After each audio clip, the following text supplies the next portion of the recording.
Hello my friends and welcome back. Thank you very much for being with me again today. 4 topics for this video.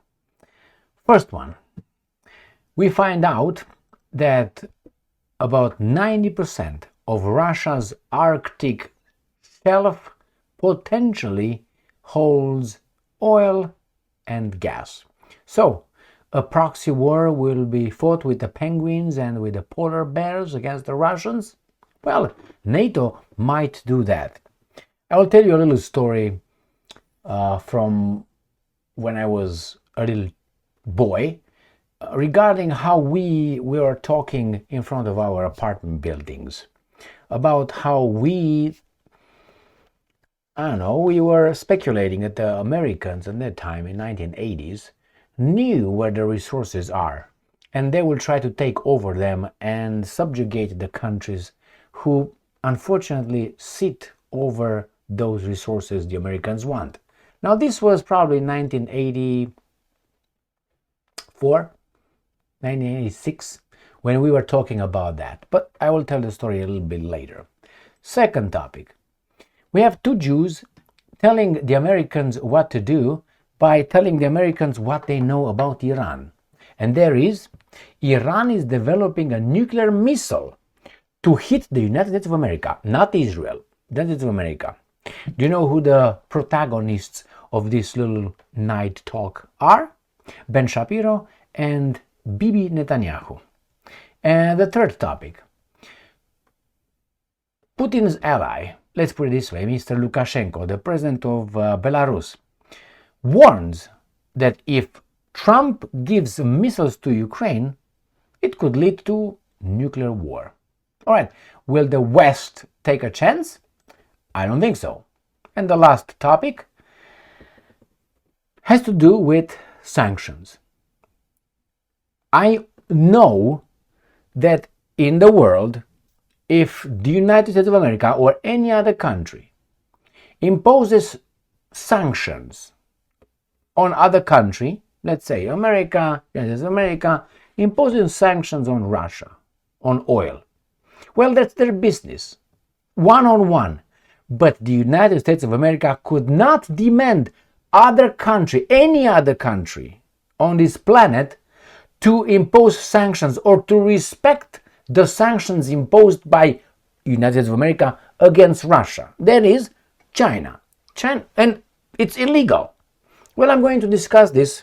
I'm going to give you some ammunition, if you don't have it yet, regarding this blackmail, threat, and I would say megalomania coming from the Americans who demand everybody else to impose sanctions on the country United States of America imposes country. So if United States imposes sanctions, if US doesn't like a country, nobody likes the country. Nobody must like the country. They all have to hate it. This is against international law, the Chinese claim. So let's start with the first topic. You will find out why the West loves Ukraine so much. Loves. Is because this. About 90% of Russia's Arctic shelf potentially holds oil and gas. So they want oil and gas and they can't take it from the Russians, and they will have to take it from Maduro, from Venezuela, and any other country that can be broken. But Russia has been standing tall for almost 4 years against NATO's aggression, I would say, a plundering operation.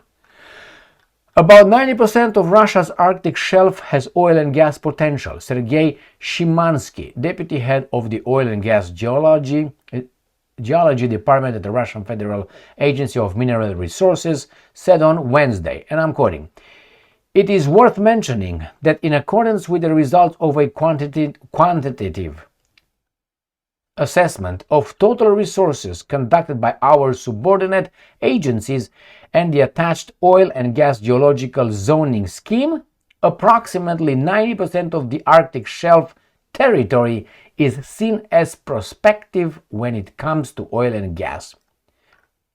Russia's Arctic continental shelf spans about 4 million square kilometers, he added.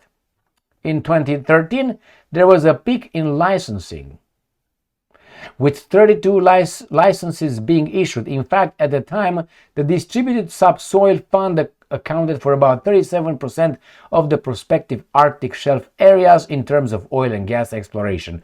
Today, it accounts to 43%, which implies that 43% of the Arctic shelf is currently in the distributed subsoil fund.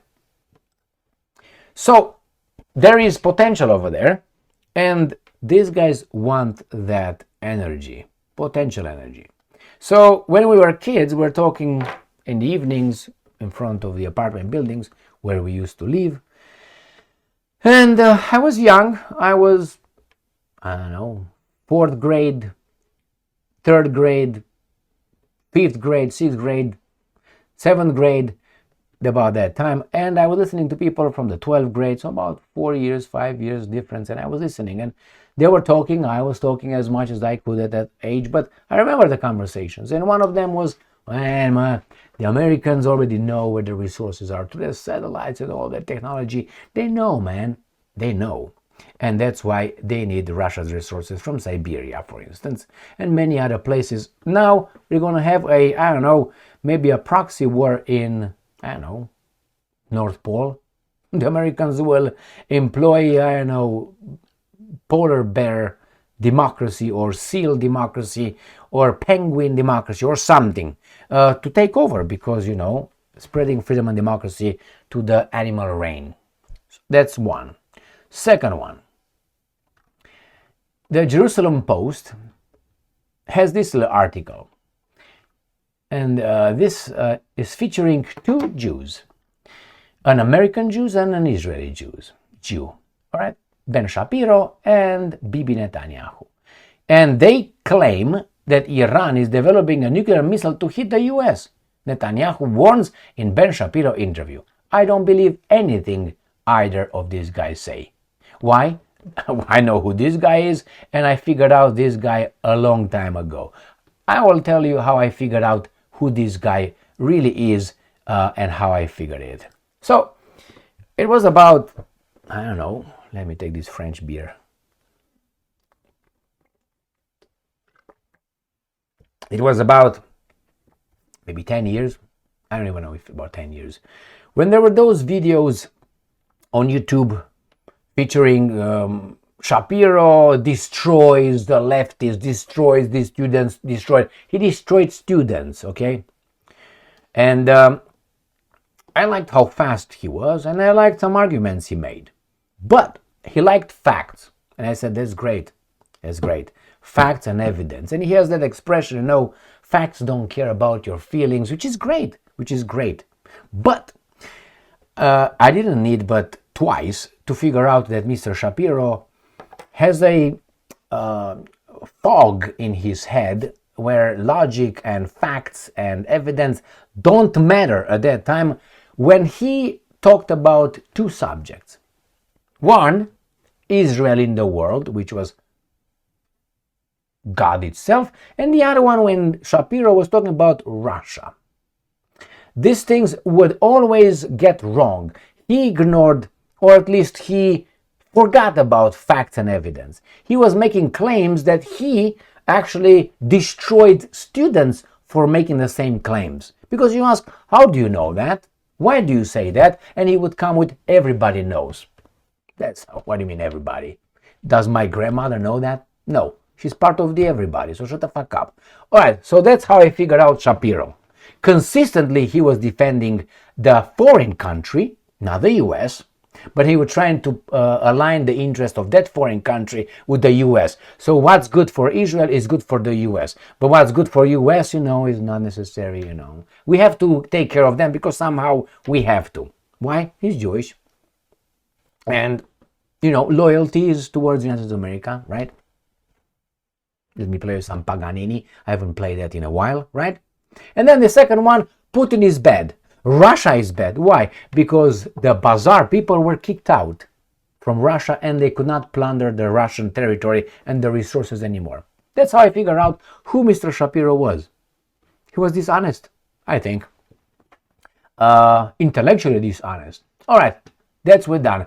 Yeah, they know Israel developing to strike the US, not Israel. No, US. Why? They wanted to do something about it. Again, they do the same thing they did to Jesus Christ. They did not crucify Jesus Christ.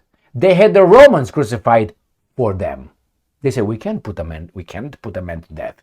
And if Pontius Pilatus, the Roman governor of Palestine or Judea, whatever take, would not do what they demanded, they threatened him that they will tell the Caesar at Rome that he is not actually keeping quiet in the territory of Palestine. Blackmail. It worked the same way, and right now, imagine the US being Pontius Pilatus, they being the same, and Jesus Christ or whomever they want to crucify is, in this case, Iran, is Russia, it was Syria, there were others. That's the way it worked, and still working. And when Pontius Pilatus will die, let's say the United States of America will go bankrupt and fucked up, they will pick another Pontius Pilatus and they're going to use that one. The problem is the Chinese don't really believe in that kind of things, you know what I mean? And they immediately see, oh, you don't look like me, you look like those guys, even though, you know, okay, let's move on. You understand? And here we have Mr. Lukashenko. Putin's top ally warns if Trump gives missiles to Ukraine, it could lead to nuclear war. Is that enough of an, how should I put it, a statement? Now, he said it could lead to. Would you take a chance? Would you take a chance? And if that happens, where can I look for you? Right? Probably at that time we will all be disappearing somehow. Yes, I think that's right. If Lukashenko said could lead to a world war, to a nuclear war, it's very possible. The Russians stated, veiled and less veiled, that it is in our nuclear weapons use doctrine. That's it. We have to do it.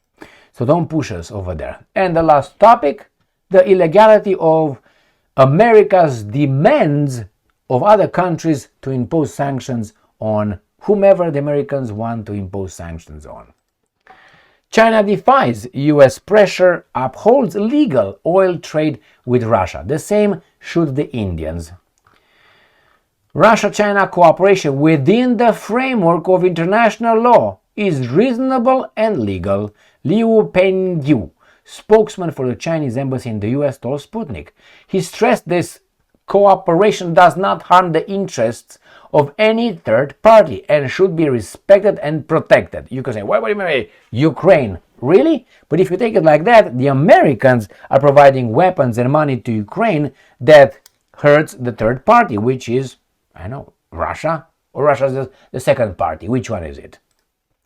China firmly opposes any illegal unilateral sanctions and long-arm jurisdiction and any form of coercion or pressure, Liu emphasized. Donald Trump earlier said that Indian Prime Minister Narendra Modi had assured him India would not buy Russian oil, adding that the US should, and I'm quoting, get China to do the same thing. If I remember correctly, the Indian Foreign Ministry denied and said that's false. Narendra Modi did not say that to Trump. But hey, Trump is a pathological truth teller and is a tool.